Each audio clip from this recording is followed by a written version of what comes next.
இரட்டையர்களை சின்னமாக கொண்ட மிதுன ராசி அன்பு சொந்தங்களுக்கு வணக்கங்க. எல்லாரும் எப்படி இருக்கீங்க? மிதுன ராசிக்காரங்க பொதுவாகவே ரொம்ப சிந்திப்பாங்க, அதீத புத்திசாலிங்க. ஏன்னா புதன் பகவானை ராசி அதிபதியாக கொண்டவங்க. புதன் பகவான் யாருங்க? நவ கிரகங்களுடைய இளவரசன், அதாவது நவ கிரகங்கள்லேயே 4வது கிரகமாக இடம் பிடித்தவர். புதன் அப்படின்னா ரொம்ப சிறப்பு வாய்ந்தது. ஏன் சொல்றேன்னா, பொன் அகப்பட்டாலும் புதன் அகப்படாது என்ற பெருமைக்கு உரியவர். பெரியவங்க சொல்றாங்கல்ல, பொன் கிடைச்சாலும் புதன் கிடைக்காதுப்பா. ஏன்னா மற்ற கிரகங்களுடைய ஆதிக்கம் சரியில்லாத நேரத்துல கூட இந்த புதன் பகவான் ஒருத்தர் வந்து உங்களுக்கு சாதகமா இருந்துட்டா மற்ற கிரகங்களால உங்களுக்கு ஏற்படக்கூடிய பாதிப்பை நீங்க அழகா சரி செஞ்சுக்க முடியுங்க. ஒன்றும் இல்லைங்க, ஒரு பெரிய பிரச்சனை தீர்க்கவே முடியல, ஆனா அதி புத்திசாலிங்க என்ன செய்வாங்க, ஏதாவது ஒரு பிரச்சனைன்னு ஒன்று இருக்குன்னா அதுக்கு ஒரு முடிவுன்னு ஒன்று இருக்கும். ஆனா மற்ற ராசிக்காரர்களை விட மிதுன ராசிக்காரங்க ஈஸியா அந்த விஷயத்தை வந்து கண்டுபிடிச்சு அதுல இருந்து வெளியே வந்துருவாங்க. இப்போ மிதுனம் அப்படின்னாவே இரட்டையர்கள்னு சொன்னோம் பாத்தீங்களா, இவங்களுக்கு நிகரா நீங்க இவங்களை தாங்க வைக்க முடியும். எல்லாத்துக்கும் மேல மிதுன ராசியை ஒருத்தன் வீழ்த்தணும்னு நினைச்சா அதுக்கு வாய்ப்பே கிடையாது. பாசத்தை காட்டி நீங்க வீழ்த்திடலாம், பகையை காட்ட நீங்க நினைச்சீங்கன்னா நீங்க சரியா லாக் ஆயிருவீங்க. உங்களை வந்து சுத்தியும், அதாவது 8 திக்களை இருந்துமே உட்கார வச்சிருவாங்க. மிதுனத்தை வந்து என்னைக்குமே பகைச்சிக்க கூடாது. எல்லாத்துக்கும் மேல மிதுன ராசிக்காரங்க எந்த ஒரு பிரச்சனையா இருந்தாலும் சரிங்க, அதை சமன் செய்து சீர்தூக்கும் கோள் மாதிரி துல்லியமாக நீதி வழங்குவதில் வல்லவர்கள். புரியுதுங்களா? ஒரு பிரச்சனை அதுல ஆதி முதல் அந்தம் வரைக்கும் அலசி ஆராய்ஞ்சு யார் பக்கம் தப்பு, இந்த தப்பு எதனால நடந்துச்சு அப்படின்னு சொல்லி சரியான முடிவை கண்டுபிடிக்கிறவங்க இவங்களாதாங்க இருப்பாங்க. அதை இவங்கெல்லாம் ஒரு பஞ்சாயத்துக்கு போயிட்டாங்கன்னா போதும், ஈஸியா அந்த பஞ்சாயத்தும் முடிஞ்சு போயிடும். இதை தாண்டி மிதுன ராசிக்காரர்களை பொறுத்த வரைக்கும் எல்லாருக்கும் உதவி செஞ்சுதாங்க பழக்கம். அதுவும் ஃப்ரெண்டாக இருந்தாலும் சரி, நெருங்கிய பழகின நல்ல ஒரு உறவாக இருந்தாலும் சரிங்க. ஆனால் இவங்க உதவி கேட்க தயங்குவாங்க. மிதுன ராசியை பொறுத்த வரைக்கும் நம்ம உதவி கேட்க போய் அவங்க நம்மளை ஏதாவது தப்பாக நினச்சிருவாங்களோ, கேவலமாக நினச்சிருவாங்களோ, இதனால் யோசிப்பாங்க. குறிப்பாக கூட இருக்கிறவங்களுடைய செயல்பாட்டை பார்த்து தான் நம்ம என்ன செய்யணும் ஏது செய்யணுங்கிறத கொஞ்சம் வெயிட் பண்ணி செய்ய ஆரம்பிப்பாங்க. அதே போல மிதுன ராசி ஒரு இடத்துல இருக்கு அப்படின்னாக்கா அந்த இடத்துல எந்த வேலையாக இருந்தாலும் சரி இழுத்து போட்டு செய்வாங்க. அதற்கான பிரதிபலன் எதையும் எதிர்பார்க்க மாட்டாங்க. இதனாலேயே தாங்க பல இடங்கள்ல இப்ப வரைக்கும் கஷ்டப்படுறதுக்கு காரணம். ஏன்னா எந்த ஒரு எதிர்பார்ப்பும் இல்லாம, சுயநலம் இல்லாம பொது நலமா மிதுனம் வேலை பார்க்கக்கூடிய இந்த தருணத்துல மற்றவங்க எல்லாருமே அவங்களுடைய தேவைகளை மிதுனத்தை வச்சு சாதிச்சுக்கிறாங்க. ஒன்றும் இல்லை, ஒரு பெரிய பிரச்சனை எனக்கு இருக்குன்னு வைங்க, பக்கத்தில் மிதுன ராசிக்காரங்க இருக்கலாங்களான்னு யோசிப்போங்க. இது நம்ம ஏன் இப்படி மண்டையை குழப்பிக்கிட்டு பக்கத்தில் இருக்கிறவனை தான் மிதுன ராசிக்காரன் அப்படின்னு நம்ம தேர்ந்தெடுக்கிறோன்னா, ஏன்னா அவங்க தான் இழிச்சவன், அவன்கிட்ட கொடுத்துட்டோம்னா அவன் ஈஸியாக அதை வந்து சால்வ் பண்ணிட்டு போகிறான். அப்புறம் என்ன, நம்ம பிரச்சனையை வந்துட்டு சரி பண்ணிக்கிட்டு தூக்கி போட்டு போயிட வேண்டிதான். இப்படி தான் பல பேர் மிதுன ராசியுடைய வாழ்க்கை வந்து வாழ்ந்துட்டு இருக்காங்க. அதே போல இந்த கலியுகத்துல நெளிவு சுழிவு தெரியாதவங்களும் இவங்களாதாங்க இருக்காங்க. புத்திசாலியாகவே இருந்தாலும் இந்த நல்லவன் கெட்டவங்களை ஹேண்டில் பண்ண தெரியாததுனால, அனுசரித்து போக தெரியாததுனால, அட இது ஏங்க எவ்வளவுதான் பணம் வந்தாலும் சரி இவங்களால அதை சேமிக்கவே முடியாது. தனக்குன்னு எடுத்து வைக்க மாட்டாங்க. தன்னை சார்ந்தவங்களுக்கு கணக்கு வழக்கு பார்க்காம செலவு செய்வாங்க. இந்த கொடுத்து கொடுத்து சிவந்த கரங்கள்னு சொல்லுவாங்க இல்லையா, அது வந்து மிதுனத்துக்கு பொருத்தமாகும். இவங்க புத்திசாலி தான், ஆனா உன்ன மாதிரி ஒரு முட்டாளை பார்க்கவே முடியாது அப்படின்னு யாராச்சும் சொல்லணும் அப்படின்னு நினைச்சீங்கன்னா மிதுன ராசியை ஈஸியா சொல்லிடலாங்க. இப்போ உடனே மிதுன ராசிக்காரங்களா கோவப்படுவீங்க. ஏங்க கோவப்படுறீங்க? வெயிட் பண்ணுங்க, நான் சொல்கிறேன். காரணம், நீங்கள் புத்திசாலியாக இருக்குங்கிற பேரில் மற்றவங்களை ஏமாற்றக்கூட தெரியாமல் இருக்கீங்க. ஒன்றும் இல்லை, ஒரு புகழ்ச்சி தான். அப்பா நீங்கள்லாம் இந்த பிரச்சனைக்கெல்லாம் ஈஸியாக அதை பண்ணிடுவேன் அப்படின்னு சொல்லிட்டா போதும், உடச்சிக்கிட்டு அங்கே போய் இங்கே போய் அவனுக்கு தேவையான உதவியெல்லாம் செஞ்சு அவன் பிரச்சனையை உங்கள் பிரச்சனையை நினச்சி உசுரை கொடுத்து வேலை பார்த்து எல்லாம் சரி கட்டி விடு விடுவீங்க. அவன் ஈஸியா ஒரு நன்றி கூட சொல்லாம, ஒரு நன்றி விசுவாசத்தை கூட காட்டாம உங்களை அலட்சியப்படுத்தி அவமானப்படுத்தி ஒதுக்கி வச்சு ஓரம் கட்டி எவ்வளவோ விஷயங்களை உங்க முதுகுக்கு பின்னாடி மூஞ்சுக்கு முன்னாடி நிறைய விஷயங்களை துரோகங்களை செஞ்சிருப்பாங்க. இதெல்லாம் கொஞ்சம் கூட பொருட்படுத்தாம திரும்பவும் அந்த ஆட்கள் உதவி கேட்கிறப்ப இப்பவும் அதை செஞ்சுக்கிட்டு தான் இருக்கீங்க.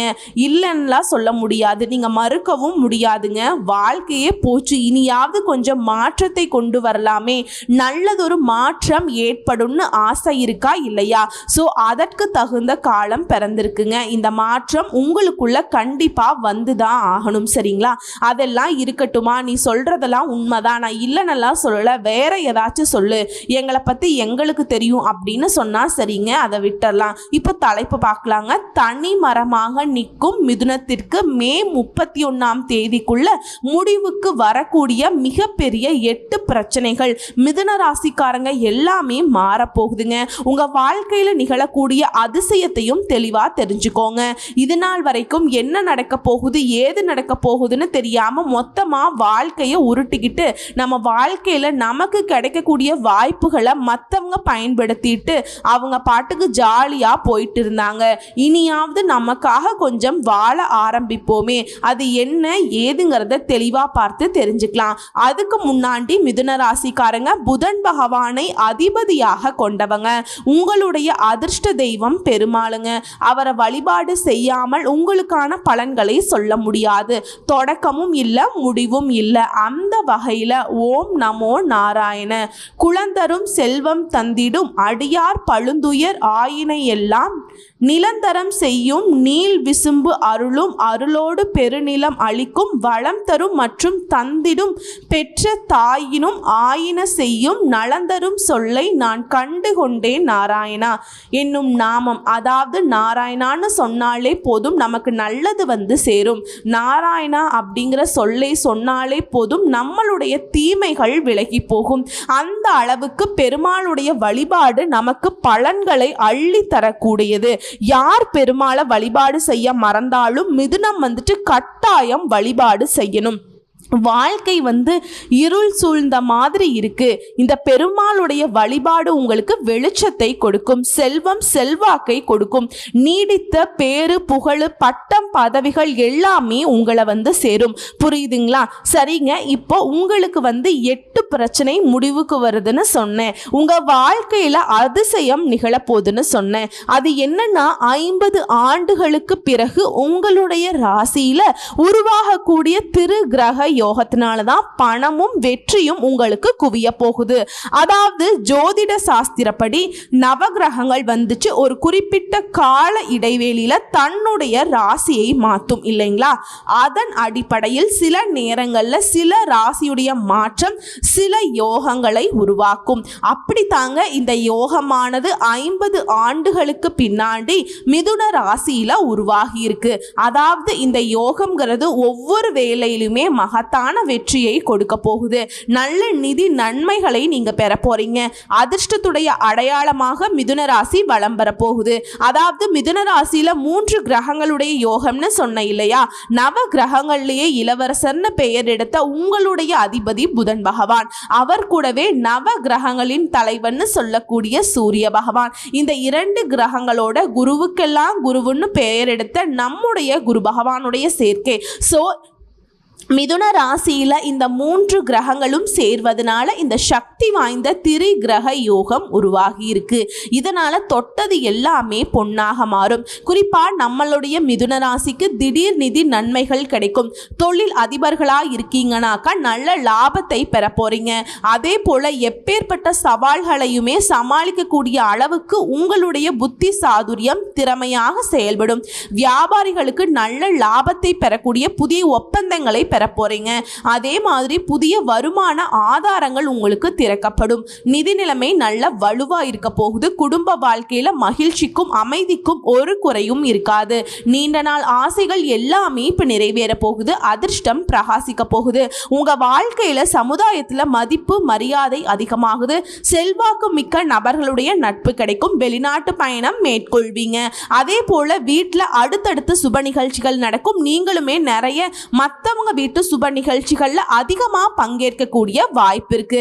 புதிய வேலையை தொடங்கக்கூடிய எண்ணங்கள் ஏதாவது இருந்தா இந்த காலகட்டத்தில் தொடங்குனீங்கன்னா, ஒரு தொழில் தொடங்குறதோ இல்ல புதுசா ஏதாவது ஒரு கம்பெனி தொடங்குறதோ எதுவா இருந்தாலும் சரி இப்ப தொடங்கி பாருங்க, நல்ல வெற்றி கிடைக்கும். அதே போல நீண்ட காலமாக சிக்கி இருந்த பணம் இப்போ உங்க கைக்கு வந்து சேரும். எல்லாத்துக்கும் மேல வருமானத்துல உயர்வு ஏற்படுங்க. வாழ்க்கையில முன்னேற்றத்துக்கான புதிய வாய்ப்புகள் கிடைக்கும். வேலையில் இருக்கீங்களா, தனியார் துறையோ அரசாங்க துறையோ, ஆண்களோ பெண்களோ, பதவி உயர்வு கிடைக்கிறதுக்கு வாய்ப்பு இருக்கு. அதே போல அலுவலகத்துல உங்களுக்கு கொடுக்கப்பட்ட வேலையை திறம்பட செய்து முடிப்பீங்க. இந்த காலகட்டத்தில் உயர் அதிகாரிகள் உங்களுக்கு முழு ஆதரவை கொடுப்பாங்க. அம்மா நான் கூலி வேலை பார்க்கிறேன், முதலாளி கிட்ட நல்ல ஆதரவு கிடைக்குங்க. சம்பள உயர்வு கிடைக்கும். வருமானம் பல வழிகள்ல உங்களுக்கு வந்து சேரும். எல்லாத்துக்கும் மேலேங்க பங்குச்சந்தை, பந்தயம், லாட்ரி இதன் மூலம் நல்ல நிதி ஆதாயங்களை பெறுவதற்கான வாய்ப்பு இருக்கு. சோ இந்த 3 கிரகங்களுடைய பலம்ங்கிறது உங்களுக்கு சில விஷயங்கள்ல அதிர்ஷ்டகரமான வாய்ப்புகளை கொடுக்குங்கிறத தெரியப்படுத்தியாச்சு. இப்போ உங்களுடைய 8 பிரச்சனை என்னென்ன முடிவுக்கு வரப்போகுதுன்னு தெளிவா பார்க்கலாமா? பொதுவாகவே மிதுன ராசிக்காரங்கிறவங்க நீதிக்கும் நேர்மைக்கும் கட்டுப்பட்டவங்க, யாருக்குமே தலை வணங்காம உண்மையை உறக்க சொல்லக்கூடியவங்க. சோ உங்களுக்கு இந்த அதிர்ஷ்டங்கள் நிலைக்கணும்னாக்கா தினமுமே நந்தி தேவரை கும்பிடுவது மிதுனத்திற்கு சிறப்பான விஷயம். இது எல்லாத்தையும் தாண்டி உடல் நலம் தொடர்பான பிரச்சனையில இருந்து முழுசா நிவாரணம் பெற போறீங்க. மதிப்பு மரியாதை அதிகமாகுது. நீங்க எந்த வேலையை மேற்கொண்டாலும் சரி அதுல உங்களுக்கு வெற்றி கிடைக்கும். புதிய வேலை தேடுறீங்களா, வலுவான வாய்ப்புகள் உங்களை தேடி வரும். தொழில நீங்க நிறைய முன்னேற்றத்தை அடைய போறீங்க. அதே போல புதுசா வண்டி வாகனம் வாங்குவீங்க. அதிர்ஷ்ட வாய்ப்புகள் உண்டாகுது. தாய் வழி உறவுகளால உங்களுக்கு வளம் கூடும். இல்லத்துல சுப நிகழ்ச்சிகள் நடக்கும். உத்தியோகத்தில் இருக்கவங்க எதிர்பார்த்த ஊதிய உயர்வை பெற போறீங்க. வியாபாரிகள்லாம் லாபத்தை அதிகமா பார்க்க போறீங்க. அடுத்து விவசாயிகளுக்கு விவசாய பொருட்களின் விலை வந்து கூடும். வருமானம் பெருகும். அரசியல்வாதிகளுக்கு மாற்றங்களை பெற போறீங்க.